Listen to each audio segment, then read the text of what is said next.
नमस्कार। ऊर्जा में आप सभी दर्शकों का हार्दिक स्वागत है। अब तक हमने गुरुजी से जाना उन मंगलकारी बातों के बारे में जो गौतम बुद्ध ने गृहस्थ के लिए उपदेशित की है। मूर्खों की संगत से दूर रहना, पंडितों की संगत करना, और अब बारी है तीसरी बात जानने की, जो है पूजनीय की पूजा करना, सम्मान करना। पिछले एपिसोड में हमने दो और बातों के बारे में जाना, आचार्य और उपाध्याय। आज इसी विषय में कुछ और जानेंगे हमारे गुरुजी श्री गोयंका जी से।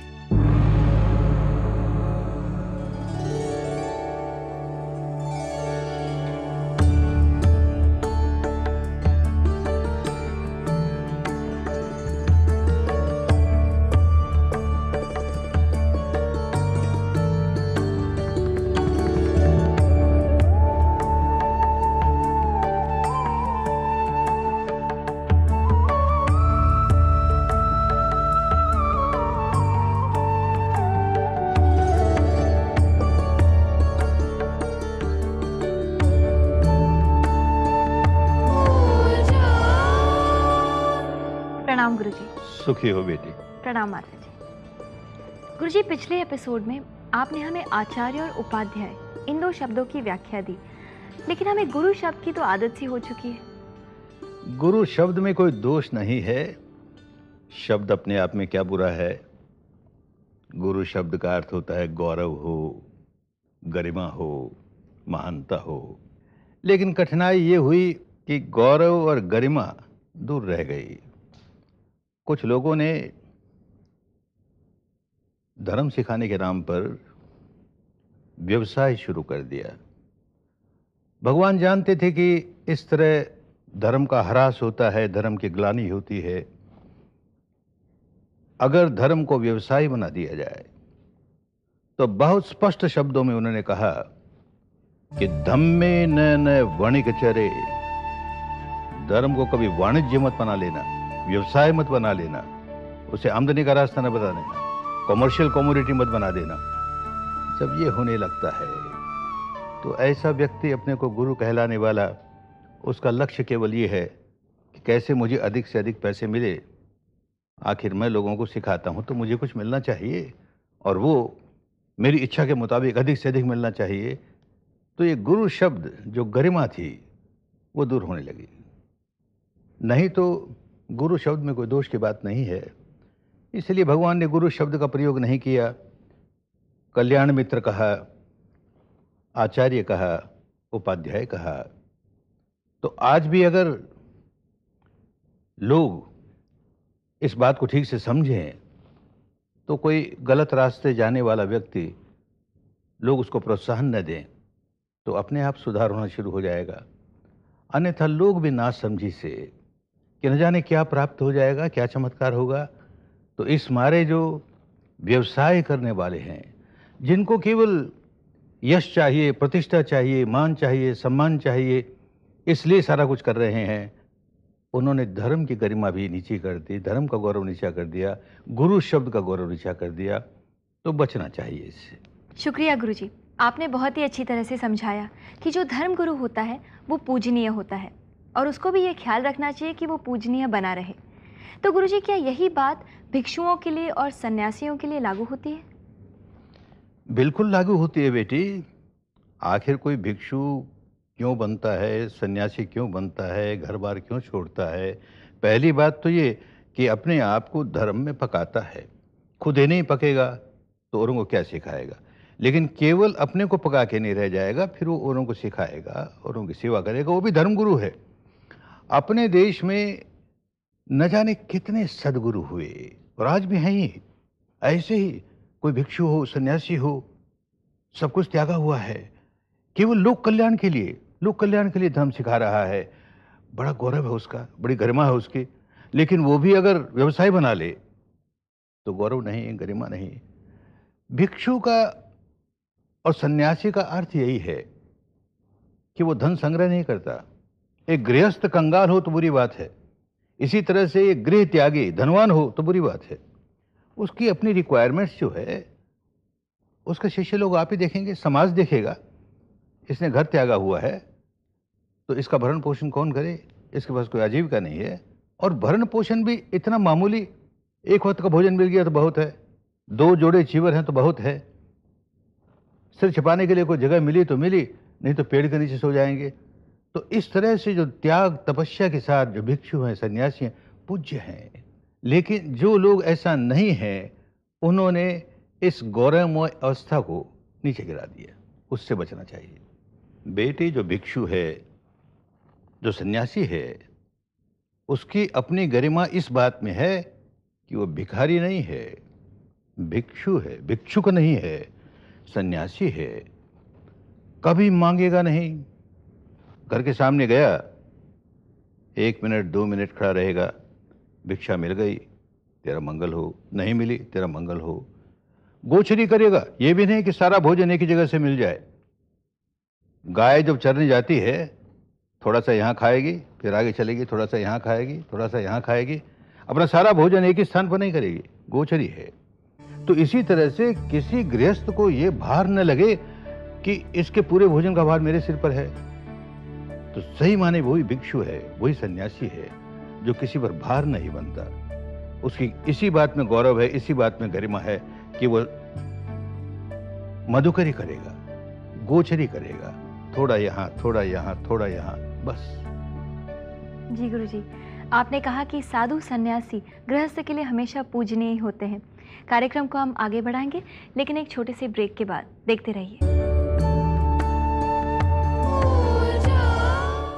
एक बार फिर हार्दिक स्वागत है आप सभी दर्शकों का आपके अपने प्रोग्राम ऊर्जा में। गुरुजी, आपका जन्म बर्मा में हुआ। वहाँ सन्यासियों की तो बहुत अच्छी परंपरा है, आपका क्या अनुभव रहा है? भारत की प्राचीन परंपरा है बेटी, जिसको वो निभा रहे हैं, जो भारत का गौरव है। वहां पर जो भिक्षु हैं, जो 2500 वर्ष पुराने या उससे पुरानी जो परंपरा चली आ रही है, उसका पालन करते हैं। कभी मांगेंगे नहीं, मांगने के लिए नहीं जा रहे। गृहस्थ को ये मौका देते हैं कि वो दान दे करके पुण्य अर्जित करे। तो किसी घर के सामने खड़े हुए नहीं कहेंगे भिक्षांग देहि, नहीं कहेंगे माई रोटी दो, तेरा बेटा जिए, तेरे घर में लक्ष्मी का, कोई एक शब्द नहीं निकालेंगे। देखते हैं सुबह सुबह प्रातःकाल लाइन से चले आ रहे हैं, सिर नीचा है, आंख नीची है, नपे तुले कदमों से चले जा रहे हैं। किसी का घर आया तो रुक गए, 1 मिनट 2 मिनट, घर का मालिक या मालकिन आकर के उसने कुछ दी भिक्षा, बहुत अच्छी बात, तेरा मंगल हो, नहीं दी, तेरा मंगल हो, और आगे चल पड़े। अगर अकेला है तो भिक्षु देखेगा, इतनी मिल गई भिक्षा, पर्याप्त है मेरे लिए। भगवान की वाणी के अनुसार भक्त मतन्यु, यानी कितना भात मुझे चाहिए, कितना भोजन चाहिए, उसकी मात्रा जानता है, उससे अधिक नहीं लेगा। उतना मिल गया, कहीं बैठ के अपना आहार कर लेगा। कभी कभी मान लो कि विहार में कोई बूढ़ा भिक्षु है, वो भिक्षाटन के लिए नहीं निकल सका, कोई बीमार है, तो जो मिलेगा अपने लिए थोड़ा और बाकी वहां पर बांटने के लिए। इकट्ठा नहीं करेंगे कभी भी। तो ये गौरव है, ये भारत की पुरातन परंपरा का गौरव है कि मांगेगा नहीं।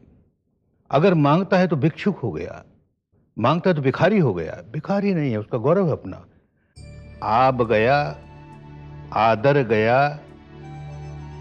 और नयनन गया स्नेह, ये तीनों तब ही गए जब ही कहा कछु दे। जैसे ही मांगना शुरू किया कि तीनों गए, न कोई आभ है, न रुआब है, न कोई स्नेह है, सब खत्म हो जाते हैं। एक भिक्षु, एक सन्यासी, एक गृह त्यागी अपने सम्मान को, अपने गौरव को, अपनी गरिमा को गिरने नहीं देगा। वो धर्म का जो महिमा है उसे उठाए रखेगा। जी गुरुजी। गुरुजी, 2500 वर्ष पहले भगवान जी ने जो बात कही थी, वो आज भी कितनी प्रासंगिक है? बिल्कुल बेटी, धर्म तो हमेशा प्रासंगिक है।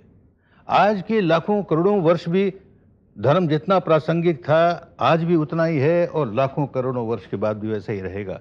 धर्म धर्म हो तो, और धर्म यदि संप्रदाय बन जाता है, उसका सार तो छूट जाता है और बाहर के छिलके रह जाते हैं, तो बेटी तब भी हानिकारक, आज भी हानिकारक, भविष्य में भी हानिकारक।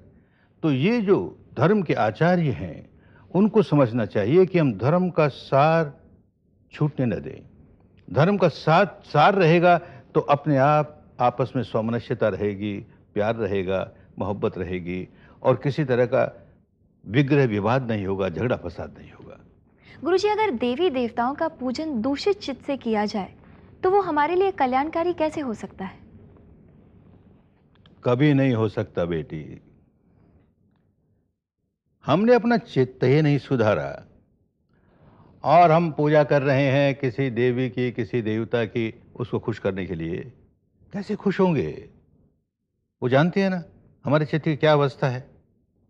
संत कहता है कि मुंह से जप मत, कर से जप। हाथ से मत जाप कर, मुंह से मत जाप कर, मन से जप मत राम। राम को मन से मत जपो। अरे राम जब ही तुझको जपे तब पावो विश्राम। जिस दिन राम तुम्हें जपने लगेगा, कब जपने लगेगा? हमारे में वो गुण आएंगे तब ना। मन ऐसा निर्मल भया जैसे गंगा नीर, पीछे पीछे हरि चले कहत कबीर कबीर। वो पीछे लग जाएंगे। होना चाहिए ना, अपने में गुण आना चाहिए ना। तो देवी देवता को खुश करने का एक ही तरीका कि हम धर्म में पके हैं। जी गुरुजी, बहुत ही अच्छा समझाया आपने कि जब तक हम अपने आप को नहीं सुधारेंगे देवी देवताओं की कृपा हम पर नहीं होगी। आपसे बातचीत जारी रहेगी, लेकिन इस वक्त हमें लेना होगा एक ब्रेक। एक बार फिर स्वागत है आप सभी दर्शकों का ऊर्जा में। गुरुजी, आपने अभी कहा कि सही चित्त से पूजा की जाए तो वो स्वयं पूजनीय बन जाता है। बिल्कुल। तो क्या ऐसे उदाहरण है हमारे सामने? बहुत उदाहरण है बेटी। सबसे बड़ा उदाहरण तो सम्यक संबुद्ध का है। राजकुमार सिद्धार्थ गौतम घर छोड़ करके बाहर तपस्या करते करते, साधना करते करते उस अवस्था पर पहुंचा कि सम्यक संबुद्ध हो गया। तो देवलोक के देवता आकर के उसको नमस्कार करने लगे, ब्रह्मलोक के ब्रह्मा आके उसको नमस्कार करने लगे। केवल उसकी बात नहीं है, जिन जिन लोगों को धर्म सिखा करके उस अवस्था पर पहुंचाया, वो किसी जाति का हो, किसी वर्ण का हो, कोई नहीं पूछता। धर्म सिखाया, धर्म में ऊंचा हो गया। सुनीत नाम का एक व्यक्ति जो भंगी का काम करने वाला, भगवान के संपर्क में आया, उन्होंने सिखाना शुरू किया। उसे सिखाते सिखाते सिखाते अरहंत बन गया, मुक्त हो गया। तो जिनके दिव्य दृष्टि थी वो देखते हैं कि देवता आते हैं उसको नमस्कार करते हैं, ब्रह्मा आते हैं उसको नमस्कार करते हैं। जो पूजनीय है उसको सब पूजेंगे और देवी देवता ईश्वर ब्रह्म तो और पूजेंगे, क्योंकि वो इस मार्ग को प्रोत्साहन दिया चाहते हैं तो पूजेंगे ही। उन दिनों की बात नहीं, आज भी जो लोग अछूत कहे जाते हैं, अस्पृश्य कहे जाते हैं, धर्म के रास्ते आगे बढ़ रहे हैं। हम देखते हैं आगे बढ़ रहे हैं और लोग सम्मान कर रहे हैं उनका। धर्म की गद्दी पर बैठे हैं और लोग उनको नमस्कार करते हैं। किस जाति का है, किस वर्ण का, कोई नहीं पूछता। तो सम्मान धर्म का होता है। धर्म जीवन में जागे तो आदरणीय हो जाएगा, पूजनीय हो जाएगा, अपने आप हो जाएगा।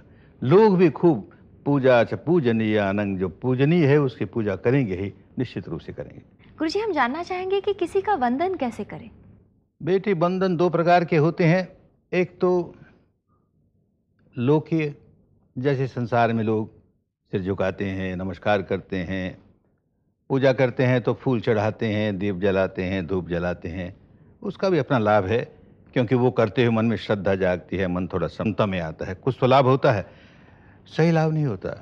तो जो धर्म गुरु होगा, सही धर्म गुरु होगा, सतगुरु होगा, वो देखेगा कि हमारे शिष्य में धर्म जाग रहा है कि नहीं, वो धर्म में कितना पक रहा है। ये प्रमुख बात होगी, और किसी बात को नहीं देखेगा। जात पात पूछे ना कोई, धर्म जगे सो धार्मिक होय, धर्म जगे सो पूजनीय होय। धर्म कैसे जागा? जागा कि नहीं जागा? मुझे याद है हमारे गुरुदेव जब जाते थे वहां पर तो हाथ जोड़ करके झुक कर नमस्कार करते थे। तो कभी कभी पूछते थे, कैसे नमस्कार किया रे? मैकेनिकल नमस्कार किया कि धार्मिक नमस्कार किया? मैकेनिकल नमस्कार किया। मैकेनिकल नमस्कार होता है केवल से झुका देने से, और धर्म में पकता है तो अपने भीतर क्या हो रहा है उसको देखते हुए। साधना करते करते साधक की ये अवस्था आती है कि शरीर का सारा ठोसपना समाप्त हो जाता है। जो मृण्मय शरीर है, मट्टी जैसा, लोथ जैसा, चिन्मय हो जाता है। एक एक अणु चैतन्य है। उस एक एक अणु की चैतन्य अवस्था को जानते हुए चाहे सिर पर जाने, चाहे नासिका पर जाने, चाहे हृदय पर जाने, चाहे सारे शरीर में जाने, ऐसे जानते हुए जब नमस्कार करता है तो धर्म का नमस्कार होता है। तो पूछते थे कैसे नमस्कार किया रे? धर्म से नमस्कार किया कि यंत्रवत किया, मैकेनिकल किया? सारा दिन चौंकता था कि तो पूछेंगे तो हमको बहुत सजग होकर नमस्कार करना है। एक बार हमारे मन में आया कि जब गुरु जी हमें आशीर्वाद देते हैं, तेरा भला हो, तेरा मंगल हो, तो वो तो यंत्रवत नहीं देते होंगे, वो भी ऐसे ही देते होंगे, धर्म के साथ देते होंगे। हमारे तो मन में प्रश्न आया, संयोग की बात उनके मन में जागा कि ऐसा प्रश्न भी हो सकता है। तो कहते हैं देख, तुम लोगों को कहता हूं कि धर्मवत नमस्कार करो, वैसे मैं भी जब मंगल कामना करता हूं, तुम्हें आशीष देता हूं, तो पहले सारे शरीर का चैतन्य जगा करके और तब देता हूं। तो वो मंगल कामना, वो मंगल मैत्री कितनी बलवान होती है, कितनी फलदायी होती है, हम लोग जानते हैं जो उनके संपर्क में रहे। तो दोनों ही ओर से यंत्रवत बात न हो, केवल दिखावा नहीं हो, भीतर से धर्म जागे, धर्म जागते हुए नमस्कार करें, धर्म जागते हुए मंगल कामना करें। ये धर्म का लक्षण है जो सब में आना चाहिए, गुरु में भी आना चाहिए, शिष्यों में भी आना चाहिए। शुक्रिया गुरुजी, आपने हमें समझाया कि गुरुजनों की पूजा कैसी करनी चाहिए। गुरुजी, भगवान बुद्ध ने भी चैत्यों का निर्माण किया था जहाँ पूजा की जाती है, और आपकी प्रेरणा से हमारी इस मुंबई नगरी में भी एक विशाल चैत्य का निर्माण होने वाला है। वहाँ पूजा कैसी होगी? धर्ममय होगी बेटी। भगवान बुद्ध को भी कोई नमस्कार करता है, पूजा करता है, तो वो समझाते हैं कैसी पूजा होनी चाहिए। भीतर से धर्म जाग रहा है और हम नमस्कार कर रहे हैं। और जो चैत्य बनते हैं, चैत्य शब्द का अर्थ यही है कि जहाँ पर चित्त को एकाग्र किया जा सके, जहाँ पर चित्त की चेतना को सुधारा जा सके, वो चैत्य है। और वो काम करे नहीं और मैकेनिकल पूजा कर ली तो ये कितना ही बड़ा पगोड़ा बना लो, किस काम की बात हुई? वो इसलिए होता है कि वहाँ जाने वाला व्यक्ति अपने मन को कैसे कंट्रोल करता है और कैसे भीतर की सच्चाई को जान रहा है, और जानते जानते नमस्कार करता है। तो चैत्य का बनाना और चैत्य का उपयोग करना सही रूप में हो गया, कल्याणकारी हो गया। अन्यथा तो इस संप्रदाय का ये मंदिर, उस संप्रदाय का ये देवस्थान, उसका ये क्या बात हुई, उसे क्या मिला? हर देवस्थान, हर मंदिर, हर पूजा का स्थान इसलिए होता है कि मनुष्य अपनी चित्त की चेतना को सुधारे। तो चैत्य बने, बुद्ध के समय बने, बुद्ध के बाद बने, आज भी बन रहे हैं। तो इसीलिए बनने चाहिए कि वो सिर झुका करके मैकेनिकल पूजा ना हो जाए, चित्त की चेतना सुधरे। शुक्रिया गुरुजी। गुरुजी, हमारे शो का अगला हिस्सा दर्शकों के प्रश्नों पर आधारित है। तो दर्शकों, मिलते हैं एक छोटे से ब्रेक के बाद।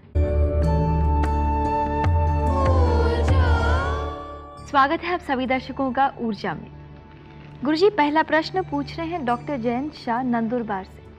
वो पूछते हैं कि बच्चों की पढ़ाई में सबसे महत्वपूर्ण बात कौन सी है? बच्चों की पढ़ाई में 3 बातें हैं और तीनों महत्वपूर्ण हैं। पहली तो सामान्य बात है कि लिखना पढ़ना आना चाहिए। सामान्य ज्ञान भी नहीं होगा तो जीवन में लोग हंसेंगे, इतनी पढ़ाई भी नहीं इसके पास, इतनी बात भी नहीं जानता। और दूसरी बात, केवल किताबी कीड़ा होकर न रह जाए, गृहस्थ है, उसको अपनी जिम्मेदारी निभानी है।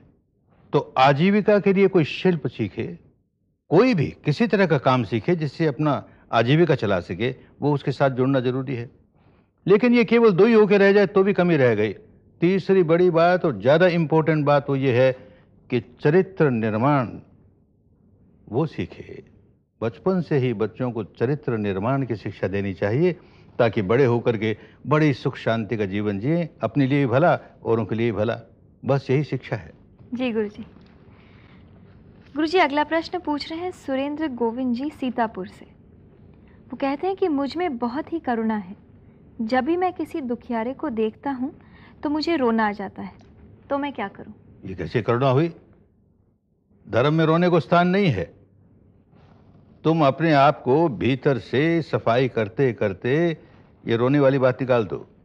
जब करुणा जागती है किसी को देख करके तो ये होना चाहिए कि मैं इसकी कैसे मदद करूं, इसको इस कष्ट में से कैसे निकालूं। और सामर्थ्य नहीं है मान लो उसको निकालने की, तो कम से कम ये हो कि हम मंगल मैत्री, तेरा मंगल हो, तेरा कल्याण हो, ये मंगल कामना करें। रोने से क्या मिलेगा? उसको बोलो रोना छोड़ देवे, करुणा रखे, नहीं करुणा के प्रति आसक्ति हो जाएगी तो रोना आएगा। गुरुजी, अगला प्रश्न पूछ रहे हैं भारत बांदेकर जी दुबई से। वो पूछते हैं कि अगर दुनिया में किसी व्यक्ति को हर मनचाही चीज मिल जाए तो क्या वो पूर्ण सुखी हो जाएगा? अरे बेटी, किसको हर मनचाही चीज मिली है? मिलती ही नहीं। और मिल जाए तो कभी सुखी होता नहीं। कैसे सुखी होगा? एक चाह जागी, पहले तो पूरी होनी मुश्किल। पूरी हो गई कि बासी हो जाएगी, फिर दूसरी जागेगी। पूरी हो गई वो बासी हो गई, एक पर एक जागती चली जाएगी। ये तो ऐसी बाल्टी है जिसका पैंदा नहीं, बिना पैंदे की बाल्टी है, भरी ही नहीं जाएगी कभी। तो उस जंजाल में पड़ना ही नहीं कि मेरी सारी चाह पूरी हो जाए। अरे बाबा, निकलो इस चाह के बाहर। जो आवश्यक है वो मेहनत करोगे अपने आप पूरी होगी।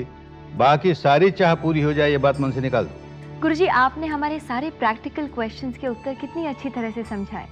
आज का ये एपिसोड यहीं पर समाप्त होता है। प्रणाम गुरुजी। सुखी हो बेटी। प्रणाम माता जी। दर्शकों, ये था हमारा आज का एपिसोड। आप हमें अपने प्रश्न हमारे पते पर जरूर लिख भेजिए। हमारा पता है ऊर्जा G network, PO bag number 1, अंधेरी ईस्ट, मुंबई 99, इंडिया, TVC। आप हमें ईमेल भी कर सकते हैं response@znetwork.com। अगले हफ्ते इसी दिन इसी समय देखना ना भूलिए आपका अपना प्रोग्राम ऊर्जा। नमस्कार।